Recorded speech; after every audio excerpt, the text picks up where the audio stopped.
बूढ़ी माँ की कहानी। शांति का शरीर हड्डियों का कंकाल बन चुका है। चेहरे पर झुर्रियाँ और बुढ़ापा साफ झलक रहा है। समस्त इंद्रियाँ और हाथ और पैर जवाब दे चुके हैं। अब हालात ऐसे हैं कि चला भी नहीं जाता और दिन भर बिस्तर पर पड़ी रहती है। उनका बेटा पप्पू उनकी खिदमत करे, इसके अलावा उनके मन में कोई और आशा शेष न है।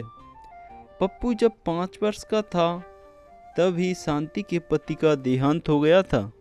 पप्पू की इच्छाओं को पूरा करने के लिए शांति ने क्या क्या संघर्ष नहीं किया। उसने रात दिन एक कर खेतों में मेहनत की, गाय भैंस पालकर खुद को दूध के स्वाद से वंचित रखा, पर पप्पू को नहीं। पप्पू के पीने के बाद जितना दूध बच जाता वह उसे बेच दिया करती। दूध और फसल बेचकर जितना भी पैसा कमाया वह पप्पू की पढ़ाई और उसकी शान शौकत में ही खर्च कर दिया। अपनी इच्छाओं के बारे में तो कभी सोचा तक नहीं। बस इच्छा तो यही थी कि पप्पू पढ़ लिख लेगा तो घर की सारी समस्याओं का समाधान हो जाएगा। यह कहना बिल्कुल भी गलत नहीं होगा कि पप्पू आज जितना भी काबिल है वह सब शांति की मेहनत का फल है। पप्पू अब माँ के कष्ट और समर्पण को भूल चुका है। वह अपनी पत्नी और बच्चों में इतना खो चुका है कि उसे अपनी माँ का स्मरण भी नहीं रहता। बहु स्वभाव से तीव्र है। शांति को उसकी तीव्रता उतनी न खलती जितनी पप्पू के तीखे शब्द। शांति दिन भर अकेले कमरे में पड़ी रहती है। न तो उन्हें कोई पूछने वाला है और न ही उनके साथ समय बिताने वाला।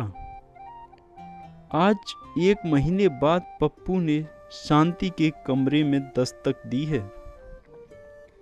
पप्पू, माँ सेहत तो ठीक है तुम्हारी?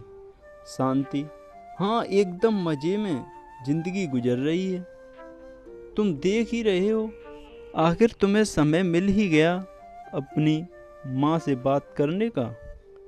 पप्पू: नाराज क्यों होती हो?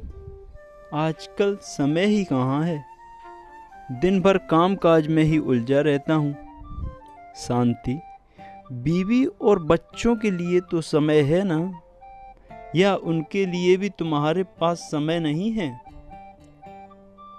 पप्पू एकदम तीखे अंदाज में: मैं तुमसे बात करने आया हूँ और तुम मुझसे फिजूल की बातें कर रही हो। यह कहकर पप्पू गुस्से से बाहर चला जाता है।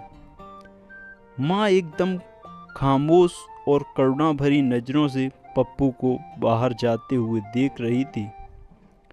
वह बिस्तर में लेट गई। रात का अंधेरा तो छा गया, पर उनकी आंखों में नींद ही नहीं है। नींद आए भी तो कैसे? उनके हृदय की व्यथा क्या है, इसका अनुमान कौन लगा सकता है?